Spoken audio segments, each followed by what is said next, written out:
Greetings, Eric Backer. Thanks for coming back and watching my video. I have a question here from a subscriber called Doily Box. Interesting name. I'm not sure if that's a Christian name or the surname Doily Box. Probably neither. Okay, so this question goes, oh God, it's confusing. I want to be able to take it long term for constipation. I'm not sure what she's saying here. I'm so tired of prune juice. I hate prune juice, but it's extremely effective for my constipation. I'm going to go on a keto diet and worry about my constipation getting much worse. I've already had an operation for a fissure and hemorrhoids. I don't want to do that again. So, what kind of magnesium would you take and how much? Does it interact with other medications? Ibuprofen, thyroid meds, or anti-depressants? Well, thanks for the question, Doily Box, because this is a very interesting question you're asking here. I immediately noted the ibuprofen, the thyroid meds, and antidepressants. Well, what you may not understand is that constipation is quite a common thyroid symptom, right? If you're on T4, if you're on thyroxine or T4, like 50 micrograms or 100 micrograms, it tells me you've got a sluggish thyroid. Many people with sluggish thyroids have got constipation. The thyroid has a profound effect on the gut. So when this thyroid becomes more sluggish, it can certainly affect the ability of stool to move through the bowel. Overactive thyroid tends to have a quicker bowel turnover, so they tend to poo faster and have more bowel motions a day. Whereas hypothyroids tend to have slower bowel motions. They tend to be bigger people, colder, less energy, and they tend to poop a lot less and have more difficulty. So, as in every situation, it is imperative that you look at the causes of constipation rather than just treating the effects, okay? The effects of thyroid. So I'm not saying your thyroid is causing the problem, but there is a high likelihood that it's involved with the constipation. So my recommendation for you is to try and look at ways of reducing these medications because they all mess the bowel up.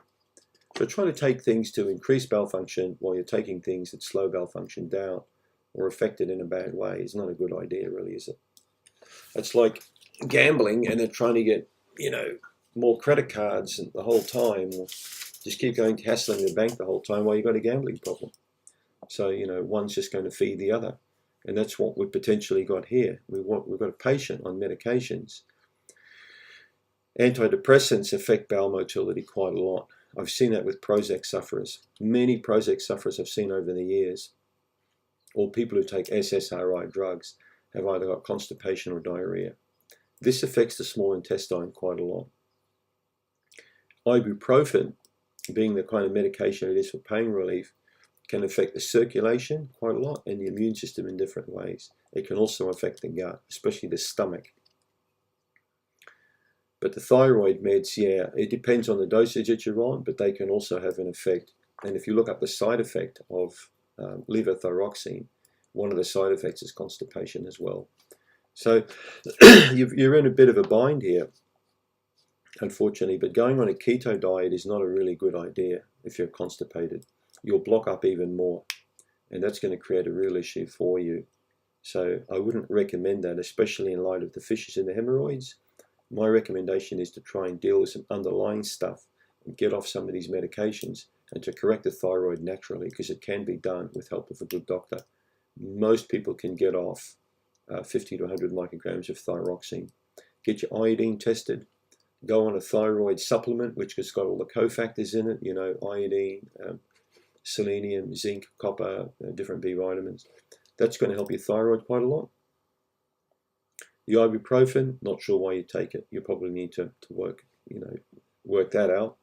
But the antidepressants, again, it's a lifestyle thing. I would be looking at lifestyle or occupation, relationships, things like this. Something needs fixing up. When you fix something that's been broken for a while and needs fixing, often it leads to a lot better health problem because you don't need to take the pills. Okay. Think about some of the things I spoke about and come back to me in a subsequent question. I'll see if I can give you some more information. But yeah, the prune juice, it is effective. There's no doubt about it. Last thing I'll leave you with will be the magnesium. I'd be going for magnesium citrate. This seems to be the one that helps the gut quite a lot. If it's extreme constipation, you could be looking at magnesium oxide, which is pretty good too. Magnesium sulfate, which is a bit more dramatic, magnesium oxide, but citrate is the more gentle one, and it shouldn't interact with your medications at all. Thanks for the question.